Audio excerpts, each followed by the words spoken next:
Siasat Raden Wijaya dalam menumbangkan lawan. Raden Wijaya adalah Raja Majapahit pertama yang pandai bersiasat. Kepiawaiannya dalam bersiasat memakan banyak korban. Beberapa jenderal perang Mongol, Jaya Katuang dan Arya Wiraraja adalah di antara dari beberapa orang yang menjadi korban siasatnya.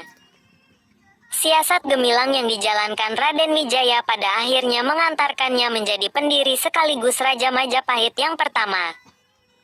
Selepas runtuhnya Singasari pada 1292 akibat serangan Adipati Gelang-Gelang, Madiun, Raden Wijaya sebetulnya hanya seorang pelarian. Tidak lebih sebagai mantan petinggi Singasari yang sewaktu-waktu bisa dipancung apabila tertangkap. Namun, bukan Wijaya namanya jika ia tidak pandai berkelit dari bahaya. Raden Wijaya yang sebetulnya sudah tahu bahwa pemberontakan Jaya Katuang, Adipati Gelang-Gelang, timbul karena hasutan Arya Wiraraja justru melarikan diri ke Sumenep untuk meminta perlindungan. Siasat Arya Wiraraja dalam membalas dendam memang terbilang baik. Namun tidak lebih hebat dari siasat yang dimainkan Raden Wijaya untuk melakukan serangan balasan pada pihak-pihak yang meruntuhkan kerajaan mertuanya.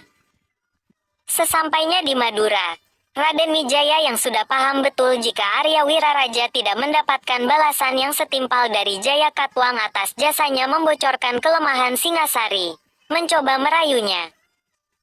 Raden Wijaya mengiming-imingi Arya Wiraraja dengan kekuasaan. Ia dijanjikan mendapatkan separuh wilayah kekuasaan, menjadi raja, apabila dirinya membantunya untuk melakukan pemberontakan pada Jaya Katuang dan mendirikan kerajaan baru. Gayung rupanya bersambut. Arya Wiraraja yang sebetulnya kangen dengan kehidupan masa lalunya yang serba glamor bersedia menunaikan cita-cita Wijaya. Lapun bergegas menyiapkan segala sesuatunya untuk menjalankan aksinya. Mula-mula, Arya Wiraraja memohon pengampunan untuk Wijaya dari segala tuntutan hukuman kepada Jaya Katuang. Tentu saja, permohonan tersebut dikabulkan. Karena Jaya Katuang sebetulnya merasa bahwa Arya Wiraraja sangat berjasa dalam tegaknya Kediri. Meskipun di sisi lain, Jaya Katuang juga nyatanya sangat pelit. Terbukti dengan tidak menjadikan Arya Wiraraja sebagai pejabat berpengaruh di Kediri selepas runtuhnya Singasari. Siasat Raden Wijaya dalam mempengaruhi Jaya Katuang melalui mulut Arya Wiraraja rupanya berhasil. Ia pun diberi pengampunan bahkan diberikan wilayah khusus untuk membangun penghidupan bersama keluarga dan anak keturunannya. Wilayah yang dipilih Wijaya adalah Tarik. Kala itu masih berbentuk hutan. Raden Wijaya sengaja memilih hutan untuk tempat penghidupan anak keturunannya karena ia punya tujuan lain. Rencananya hutan yang masih perawan tersebut akan dijadikan markas untuk memupuk kekuatan guna melakukan pemberontakan. Di sana ia mengumpulkan kembali mantan tentara Singasari yang tersebar di banyak pulau untuk pulang ke Tarik. Tujuannya cuma satu, yaitu untuk menumbangkan Jaya Katuang. Di lain pihak, Jawa kedatangan puluhan ribu.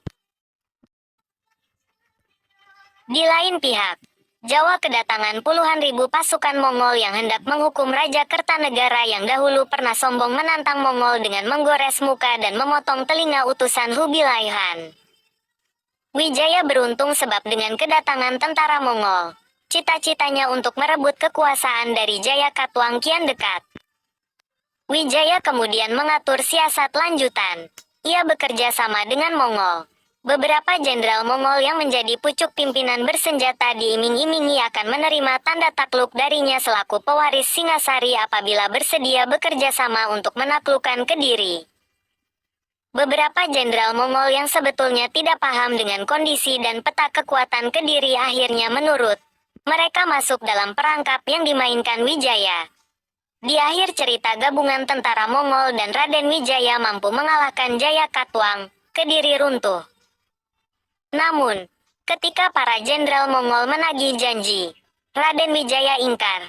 Ia justru membokong tentara Mongol, sehingga mengakibatkan kerugian yang cukup besar bagi Mongol. Tidak mau kalah lebih dalam tentara Mongol menyingkir dari Jawa kembali ke negerinya tanpa mendapatkan cap tanda takluk dari Wijaya. Pada tahun 1293, Majapahit diproklamirkan berdiri. Raden Wijaya ditabalkan menjadi raja pertama dengan gelar Prabu Kertarajasa Jayawardana Nararaya Sanggrama Wijaya atau Sri Maharaja Kertarajasa Jayawardana. Sementara itu, dalam kaitannya dengan janjinya untuk memberikan separuh kerajaan kepada Arya Wiraraja, ia rupanya mengulur-ulurnya. Bahkan anak Arya Wiraraja, Ranggalawe, yang sedianya pantas dijadikan Mahapati hanya diberikan kedudukan sebagai Adipati Tuban. Siasat Raden Wijaya menjauhkan Arya Wiraraja dan keluarganya dari puncak kuasa di kemudian hari menimbulkan huru-hara. Sebab Ranggalawe yang didukung secara sembunyi-sembunyi oleh ayahnya berontak. Meskipun begitu, sebagai ahli siasat mudah saja bagi Wijaya untuk menumpasnya. Arya Wiraraja di zaman Singasari masih berdiri adalah seorang yang menduduki jabatan mentereng. Ia didaulat sebagai tim senior penasehat raja, Demung. Akan tetapi karena selalu berselisih dengan raja dan juga terlalu banyak omong, ia dipecat.